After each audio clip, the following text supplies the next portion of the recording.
In the heart of the small town of Hollow Creek, Halloween was more than just a holiday. It was a tradition woven into the very fabric of the community. Every year, the townsfolk eagerly anticipated the spooky decorations, the eerie fog that rolled in from the nearby woods, and the distant echoes of laughter from children dressed as ghouls and witches. However, this particular Halloween night was different. Something sinister lurked in the shadows, waiting patiently to unleash its terror upon the unsuspecting town. As the sun dipped below the horizon, casting an orange glow across the sky, a group of adventurous teenagers decided to explore the old, abandoned mansion at the edge of town. Legend had it that the mansion was haunted by the spirits of its former inhabitants, a family that had mysteriously vanished on Halloween night decades ago. The teenagers, fueled by curiosity and bravado, made their way to the mansion. The air grew colder as they approached, and an eerie silence settled over the surroundings. The mansion loomed before them, its windows boarded up, and ivy crawling up its decaying walls. Undeterred, they pushed open the creaky front door and stepped inside. Inside, the air was thick with dust and the scent of decay. Cobwebs hung from the chandeliers, and the once grand staircase groaned under their weight.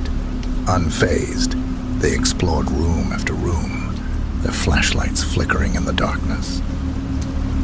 In the dim light, they discovered old photographs that seemed to watch them with hollow eyes and furniture draped in dusty sheets. As the clock struck midnight, a sudden chill swept through the mansion. The atmosphere grew heavy with a sense of foreboding, and the teenagers felt an inexplicable sense of dread. They heard whispers echoing through the halls, chilling their bones. A voice, ancient and malevolent, spoke to them from the darkness, warning them to leave before it was too late. Ignoring the warning, the teenagers pressed on, determined to unravel the mystery of the mansion. They descended into the basement, where they discovered a hidden chamber covered in arcane symbols. The air grew thick with the stench of sulfur, and the room seemed to pulse with a sinister energy. Unbeknownst to them, they had stumbled upon a gateway to the supernatural. With each step they took, the ancient evil that resided within the mansion grew stronger. Shadows danced on the walls, and the temperature plummeted. The teenagers, now gripped by fear, tried to flee, but the doors slammed shut, trapping them inside. The malevolent presence revealed itself, a ghastly apparition with hollow eyes and a skeletal grin. "You have awakened me," the entity hissed, its voice like the rattling of bones. "For decades, I have waited for this moment, Halloween night, when the barrier between the living and the dead is at its thinnest. Now, you shall become part of my legion, trapped in this mansion for eternity." Desperate, the teenagers tried to fight back, but the entity was too powerful. It summoned vengeful spirits, their anguished cries filling the air. The mansion itself seemed to come alive, its walls twisting and contorting like a living being. The very ground beneath them shook with the fury of the supernatural forces at play. In a final act of defiance, one of the teenagers managed to recite an ancient incantation they had found in an old book, hoping to banish the evil that had been unleashed. For a moment, it seemed like the ritual was working. The entity let out a blood-curdling scream, and the mansion shook violently. But just as hope flickered in their hearts, the entity's laughter filled the air. "You think your feeble incantations can banish me?" it sneered. "I am beyond such trivial spells. This mansion is now my domain, and you shall never leave." As the entity's laughter echoed through the mansion, The surroundings warped and twisted, trapping the teenagers in a nightmarish reality. The mansion became a labyrinth of endless corridors and shifting walls, where time had no meaning. They wandered, lost and terrified, their sanity slipping away with each passing moment. The town of Hollow Creek was never the same after that Halloween night. The mansion, once a symbol of grandeur, became a place of fear and despair, its windows glowing with an otherworldly light. Locals whispered of the cursed souls trapped within, their cries carried on the wind. And so, the tale of the haunted mansion passed into legend, a cautionary tale told to children every Halloween. But deep within the decaying walls, the entity waited patiently, its power growing with each passing year. It was a reminder that some evils were never meant to be awakened. For once unleashed, they could never be contained again. Hollow Creek, once a peaceful town, had become a playground for the supernatural, a place where the barrier between the living and the dead was forever blurred, and where the echoes of that fateful Halloween night would be heard for eternity.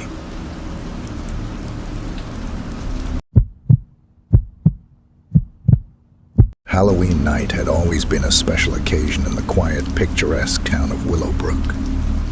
The residents embraced the eerie allure of the holiday, decorating their homes with carved pumpkins, fake cobwebs, and lifelike skeletons.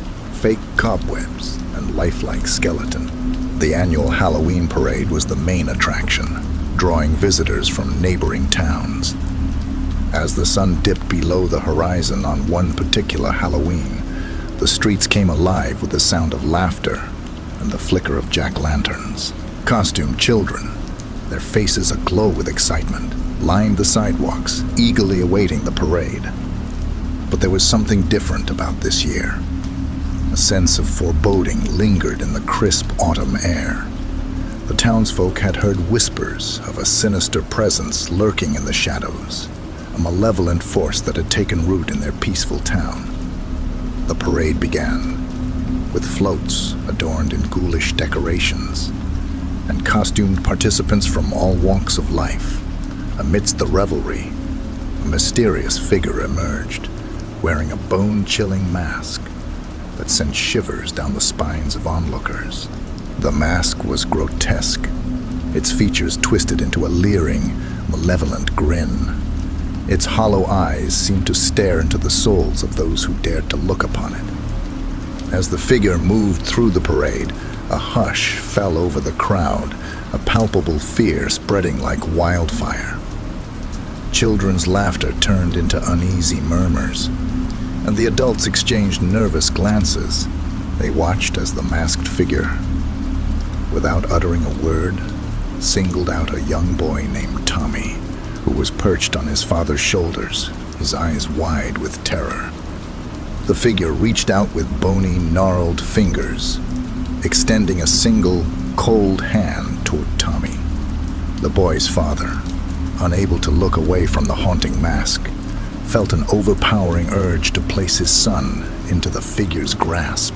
Before he could resist, the figure's fingers closed around Tommy's tiny wrist. The boy was lifted from his father's shoulders, and the masked figure began to lead him away from the parade, the crowd parting to allow them passage. Tommy's father, panicked, stricken, tried to chase after them, but an invisible force held him back, as though the very air itself had turned against him. The masked figure and the young boy vanished into the night, leaving the townsfolk in stunned silence. The parade had come to an abrupt halt, and the once jovial atmosphere had turned to one of fear and despair. The sinister presence that had been rumored now revealed itself, and it seemed that Willowbrook would never be the same. Days turned into weeks, and despite exhaustive searches, Tommy remained missing. His father was haunted by the memory of that bone chilling mask, unable to shake the feeling that had held the key to his son's disappearance. Desperation drove him to explore the town's history and legends, and he discovered an old folk tale about the hollowed mask. It was said that the mask had been crafted by a tormented soul, a mask maker who had made a pact with dark forces to gain eternal life. In exchange, he was cursed to wear the mask for all eternity, his spirit forever bound to it.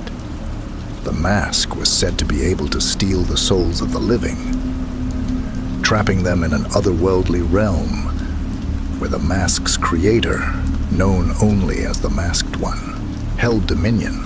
The Masked One was rumored to feed on the stolen souls, growing stronger with each addition to his collection.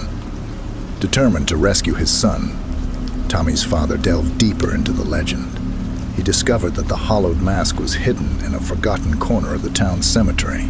Armed with this knowledge, he ventured to the cemetery on Halloween night, the air heavy with a sense of impending doom. As he approached the gravesite, he could feel the presence of the Masked One growing stronger. The mask itself seemed to radiate an evil energy, its grin mocking and malevolent. With trembling hands, he reached out and grabbed the mask, tearing it from its resting place. The moment the mask left its concealed spot, the earth trembled, and a spectral wind swept through the cemetery. The ground beneath him gave way, and he was pulled into a nightmarish abyss, the mask clutched in his hand. He found himself in a realm of perpetual darkness, where the tormented souls of the Masked One's victims floated, their hollow eyes filled with despair. The Masked One himself materialized before him, a grotesque specter with a skeletal visage and hollow eyes that mirrored the mask's malevolent grin. The Masked One spoke, his voice a bone-chilling whisper. "You seek to free your son, but you are too late. His soul is already mine, and it shall remain in my collection for all eternity." Undeterred, Tommy's father confronted the Masked One, holding the hollowed mask before him. The mask maker's own creation began to recoil, as though it sensed its own destruction. With a mighty cry, Tommy's father shattered the mask into 1,000 pieces, releasing the trapped souls and banishing the Masked One from existence. As the mask disintegrated, Tommy's father felt the ground beneath him shift again, and he was suddenly transported back to the cemetery. He had saved his son and broken the curse that had plagued Willowbrook for generations. The townsfolk, once paralyzed by fear, celebrated the return of Tommy and the defeat of the sinister presence. Halloween and Willowbrook would never be the same again, as they had learned the true meaning of the holiday. To confront their deepest fears and banish the darkness that lurked in the shadows. Yet despite the triumph, a lingering unease remained. The legend of the hollowed mask served as a grim reminder that some evils were not meant to be tampered with. As the years passed, the memory of that bone-chilling Halloween night continued to haunt the town, and the shadow of the mask maker's curse lingered in the hearts of those who had witnessed its malevolent power.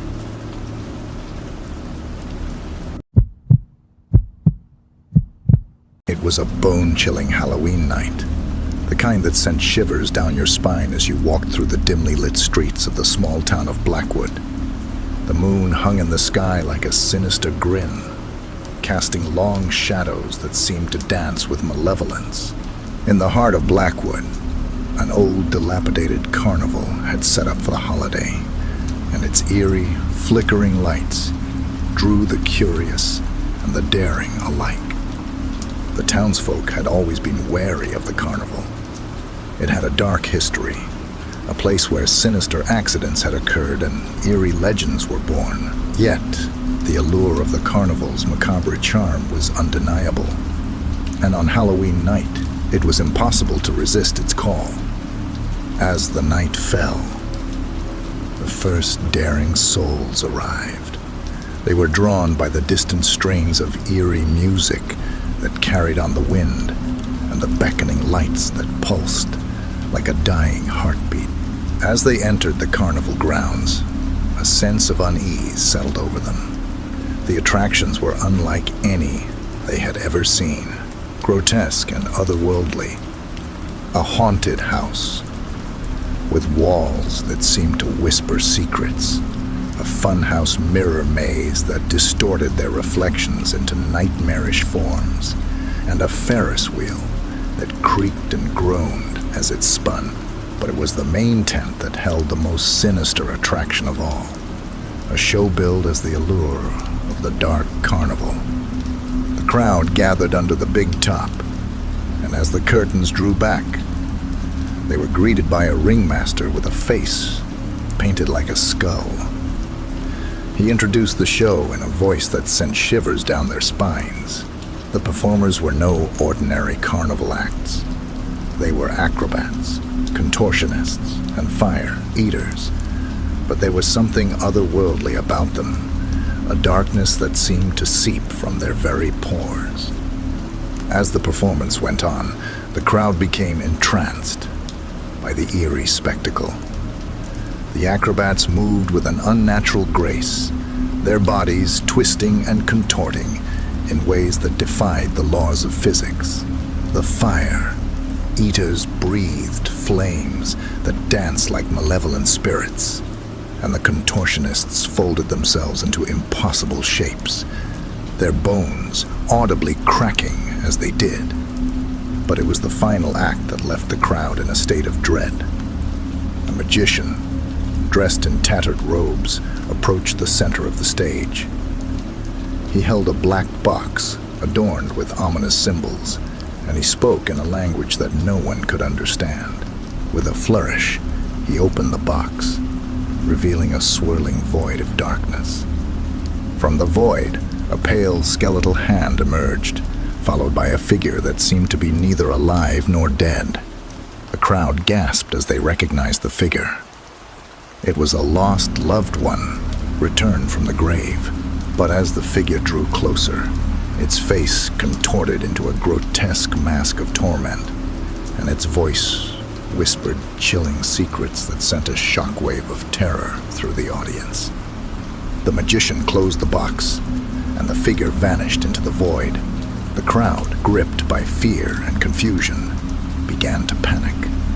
But before they could flee, the ringmaster stepped forward, his skull-like face grinning wider than ever. "You have all witnessed the true allure of the Dark Carnival," he declared. "Now, you are bound to us forever."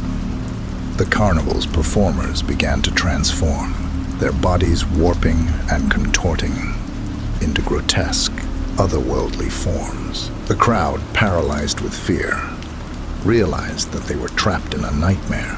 The carnival itself seemed to come alive, its attractions twisting and distorting into horrifying shapes. As the town's residents tried to escape, they found themselves lost in a labyrinth of funhouse mirrors, their own reflections leering at them with malevolent glee. The haunted house whispered dark secrets in their ears, and the Ferris wheel spun faster and faster, threatening to hurl them into the abyss. In the center of the madness, the ringmaster revealed his true form, a skeletal being with hollow eyes that gleamed with malevolence. He spoke in a voice that echoed with the cries of the damned, declaring that the carnival was a gateway to a realm of eternal torment. The townsfolk were trapped in a never-ending nightmare, their screams echoing through the carnival grounds. Halloween night had turned into a bone-chilling horror, and the Dark Carnival had claimed its victims. As the years passed, the town of Blackwood fell into disrepair, its streets empty and its buildings crumbling.